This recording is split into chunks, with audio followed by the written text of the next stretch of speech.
कहते हैं गेहूं के साथ घुन भी पिसता है। पाकिस्तान के जो यूट्यूब चैनल हैं या कह लें डिजिटल चैनल से जिस तरीके से भारत के लिए गलत शब्दों का इस्तेमाल कर रहे थे, जहर उगल रहे थे, उस पर मोदी सरकार ने एक तरीके से एक्शन लिया, उनका मुंह बंद कर दिया। वैसे तो कहा जा रहा था कि न्यूज़ चैनल्स को ही बैन किया जाएगा या बैन किए जाने की अंदेशा थी, संभावना थी, लेकिन इसके साथ साथ यूट्यूब चैनल्स उन यूट्यूब चैनल्स पे भी कार्रवाई की गई जो क्रिकेट से जुड़े कमेंट्री करते हैं, एनालिसिस करते हैं, उनको एक तरीके से बैन कर दिया गया। अब सवाल ये उठ रहा है कि जो क्रिकेट के एनालिस्ट हैं उनका क्यों मुंह बंद किया गया। इनमें शोएब अख्तर जैसे, वासे हबीब जैसे तमाम ऐसे यूट्यूब चैनल्स हैं, पाकिस्तानी यूट्यूब चैनल्स हैं जो कह लें कि क्रिकेट की कमेंट्री करते हैं और भारत में काफ़ी देखे भी जाते हैं। उन सारे चैनल्स को भारत में बैन किया गया है, जिनका कह लें कि 650 मिलियन के आसपास जो है ना, मतलब सब्सक्राइबर बेस है।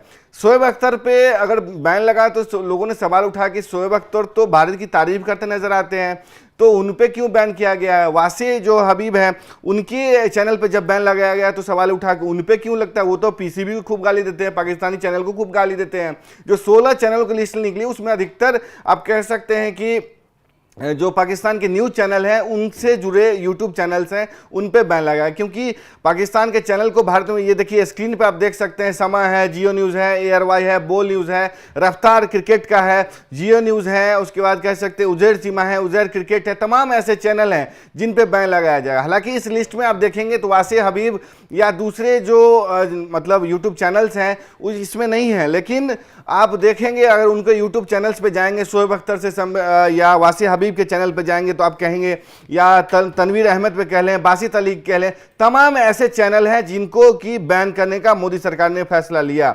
और अगर मैं एक बार लिस्ट आपको पढ़ कर बताऊं जिन यूट्यूब चैनल्स को भारत में बैन किया गया, उनमें रावलपिंडी एक्सप्रेस के नाम से मशहूर शोएब अख्तर का जो कह सकते हैं चैनल है वो बैन किया गया। पूर्व पाकिस्तान की कप्तान जो बासित हैं, बासित अली हैं, उनका बैन किया गया है। और उसके बाद कह लें कि राशिद लतीफ़ का बैन किया गया है। नोमान नियाज जो मशहूर क्रिकेट एनालिस्ट हैं उनका बैन किया गया है।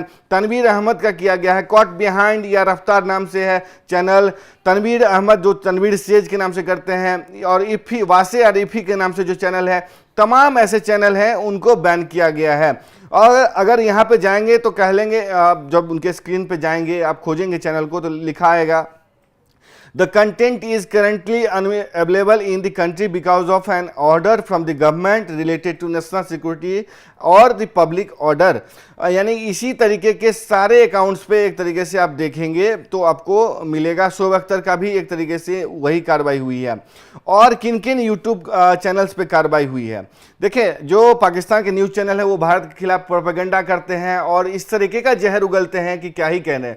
पाकिस्तान के जो व्यूअरशिप हैं वो सोचते हैं कि भारत में हम काफ़ी देखे जाते हैं, लेकिन भारत में देखने जाते हैं कि पाकिस्तान क्या कुछ कह रहा है, पाकिस्तान के व्यूज देखने जाते हैं कि पाकिस्तान क्या प्रोपेगेंडा फैला रहा है, ताकि उससे अवेयर हो सके। पाकिस्तानियों को लगता है कि हम देखे जाते नहीं, देखे ये जाते हैं कि तुम्हारे प्रोपेगेंडा से हम अवेयर रह सके। हम स्क्रीन पर आपको दिखा भी रहे हैं कि तमाम चैनल जो हैं उन पर बैन लगाई गई है।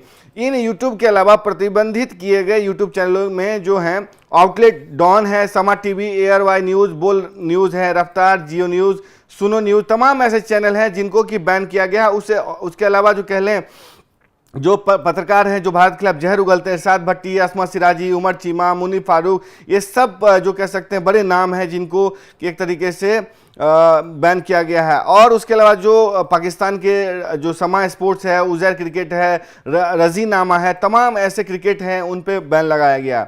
अब कहा जा रहा है कि ऐसे यूट्यूब चैनल्स पर पहलगाम के मद्देनज़र जो झूठे और भ्रामक कह लें कि वो मतलब प्रसारण किया जा रहा था, इससे संबंधित एक तरीके से बैन लगाया गया। कई और भी पाकिस्तानी यूट्यूब चैनल्स हैं उन पर बैन नहीं लगा है। इनमें रमीज़ राजा हैं, इंजमामुल हक हैं, कामरान अकमल हैं, उमर अकमल हैं, अब्दुल रज़ाक हैं, मोहम्मद वसीम हैं, सलमान भट्ट, जावेद मियादा, राना नावेद उल हसन है। मतलब पूरे पाकिस्तानी हैं जो कह सकते हैं कि उन पे बैन नहीं लगा है। लेकिन अब सवाल उठता है कि पाकिस्तानी क्रिकेट एनालिस्ट पे क्यों बैन लगा है, पाकिस्तान के क्रिकेटर्स पे क्यों बैन लगा है, और जिन पे बैन नहीं लगा है उसमें क्यों एक तरीके से मोदी सरकार ने नरमी बरती है।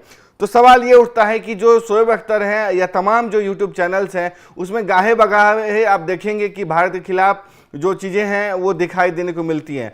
इनका यूज़र बेस जो है ना तकरीबन 650 मिलियन से ऊपर का है। ये बताने के लिए काफ़ी है कि कितने डॉलर में कमाई करते हैं, यानी भारत का खाते हैं, भारत को ही एक तरीके से गाली देते हैं। मोदी सरकार ने पहले तो पानी बंद किया था, अब इनका एक तरीके से कह लें डॉलर बंद किया है। भारत में काफ़ी देखे जाते हैं, भारत से संबंधित क्लिकबेट लगाएंगे, विराट कोहली रोहित शर्मा की कह सकते तस्वीर लगाएंगे, बीसीसीआई की तारीफ करेंगे, पीसीबी को गाली देंगे और पैसे कह लें कि खूब कमाएंगे। तो मोदी सरकार ने उस पर एक तरीके से हंटर चला दिया है, हथौड़ा चला दिया है। उसका क्या होगा, अगर ये लोग अगर बैन होंगे, इनकी रोजी रोटी पे पेट पे लात पड़ेगा, तो ये कह लें कि आवाज़ उठाएंगे अपनी सरकार के खिलाफ, ये आवाज़ उठाएंगे अपने आर्मी के खिलाफ, ये आवाज़ उठाएंगे अपनी कह सकते हैं हुकूमत के खिलाफ कि भारत के खिलाफ प्रोपेगेंडा बंद करो, भारत के खिलाफ जहर उगलना बंद करो, Asim Munir two nation theory उगलना बंद करो, आसिम मुनीर तुम दो हिंदुओं को गलत कहना बंद करो, आसिम मुनीर पहलगाम में आतंकियों को भेजना बंद करो। तमाम ऐसे जो मुद्दे हैं जिस पर क्रिकेटर खामोश रहते हैं उन पे बोलना शुरू करेंगे। मोदी सरकार ने यही किया। सवाल बहुत लोग करते हैं कि ऐसे ही बंद कर दे, नहीं, उसमें खाई साफ रूप से नजर आनी चाहिए कि 4 का डॉलर में कमाई होगी, 4 का नहीं होगी। तब समझ में आएगा कि उसके बाद ये बोलने मजबूर होंगे, अपनी सरकार से सवाल उठाएंगे कि भाई हमारे पेट पे लात मार रहे हैं मोदी सरकार, हमें हमारा यूट्यूब चैनल चलाना है, हमें भारत की तारीफ करनी है, हमें भारत में देखा जाना है, इसलिए तुम प्रोपेगेंडा बंद करो, आतंकवाद को भेजना बंद करो। मोदी सरकार ने टैक्टिकल डिसीजन लिया है। टैक्टिकल मतलब ये 4 लोगों को बंद करो, 4 लोगों को नहीं बंद करो। यानी कि जब कामरान अकमल, रमीज राजा या दूसरे वसीम अकरम, तमाम ऐसे यूट्यूब चैनल जो क्रिकेटर्स हैं उनकी कमाई होगी और शोएब अख्तर से रिलेटेड या तमाम चैनल्स के जो कमाई है वो नहीं होगी, तब समझ में आएगा उनको, तब वो आवाज़ उठाना शुरू करेंगे, आपसी द्वंद्व में पड़ जाएंगे, आपसी लड़ाई शुरू होगी, तब समझ में आएगा कि भारत के खिलाफ बोलने का अंजाम क्या होता है। जब पेट पे लात पड़ेगी तब अपनी सरकार से सवाल उठाएंगे। अब तो क्या है कि भारत से डॉलर कमा रहे हैं, क्लिकबेट के लिए भारत की तारीफ कर रहे हैं, पीसीबी को गलिया रहे हैं। चैंपियंस ट्रॉफी के दौरान आपने देखा किस तरीके से पाकिस्तान को गलियाए जा रहे हैं। तो कहने को लिए से पाकिस्तानी काफ़ी खुश भी होंगे, लेकिन मोदी सरकार ने टैक्टिकल डिसीजन इस लिहाज से लिया है कि 4 को बंद कर दो, 4 को बंद मत करो, आपसी लड़ाई में इसको मार दो, तब समझ में आएगा कि भारत के खिलाफ बोलने का अंजाम क्या होता है। यही कुछ मोदी सरकार ने किया भी है डिजिटल स्ट्राइक के नाम पे। डिजिटल स्ट्राइक ये नहीं होता है कि आपको चैनल को बंद कर दिया, नहीं, एक खाई पैदा करो कि डॉलर 4 लोग कमाएंगे, 4 लोग नहीं कमाएंगे, तब आपसी लड़ाई शुरू होगी कि भाई हमको भी डॉलर कमाने का मौका मिलना चाहिए। उसके बाद सवाल ही उठेंगे, अब तो ये भी देशद्रोह का फतवा जारी होगा रमीज राजा से रिलेटेड तमाम ऐसे चैनल्स पे जो क्या कहते हैं जिनका बैन नहीं लगा। मसलन कामरान अकमल पे बैन नहीं लगा, रमीज राजा पे बैन नहीं लगा और वसीम अकरम पे बैन नहीं लगा। तमाम ऐसे चैनल हैं जिन पे बैन नहीं लगा है। हालांकि वो लोग, रमीज राजा ने कि किस तरीके से पीसीबी के चेयरमैन रहते हुए भारत के खिलाफ बयानबाजी की थी वो तो हम सबको पता है, लेकिन बैन नहीं लगाया गया है। यानी कि उनके कंटेंट को भारत में एक्सेस किया जा सकता है, यानी कि वो डॉलर कमा सकते हैं। तब अब शोएब अख्तर जैसे खिलाड़ी ये सवाल उठाएंगे कि भाई उन पे क्यों नहीं बैन लगाया है, ये लोग देशद्रोही हैं। यानी आपसी लड़ाई में पड़ेंगे, एक दूसरे पे फतवा जारी करवाएंगे, एक दूसरे को गद्दार कहेंगे। यानी गद्दारों की लड़ाई में मोदी सरकार ने फूट डाल दी है, गेहूं के साथ घुन भी पीस दिया है। अब ये देखने की बात होगी कि डॉलर की लड़ाई में कहां तक पहुंचती है, क्या डॉलर की कमाई के कारण अपनी सरकार पर सवाल उठाएंगे या नहीं, ये देखने की बात है। शोएब अख्तर की जो रफ्तार थी रावलपिंडी एक्सप्रेस की, उसकी जो नकेल कस दी है, उसकी रफ्तार पर ब्रेक लगा दिया मोदी सरकार ने, डिजिटल स्ट्राइक कर दिया है। अब देखते हैं आपसी द्वंद्व, आपसी लड़ाई में कहां जाते हैं पाकिस्तानी। आपको ये वीडियो कैसा लगा, आप क्या सोचते हैं डिजिटल स्ट्राइक को लेकर के, और जो क्रिकेटर्स पे लगाया गया है या एनालिस्ट पे लगाया गया है, कुछ पे नहीं लगाया गया है, उसके बारे में आप क्या कुछ सोचते हैं, अपनी राय जरूर दें। तब तक के लिए देखते रहें स्पोर्ट्स साथ। नमस्कार।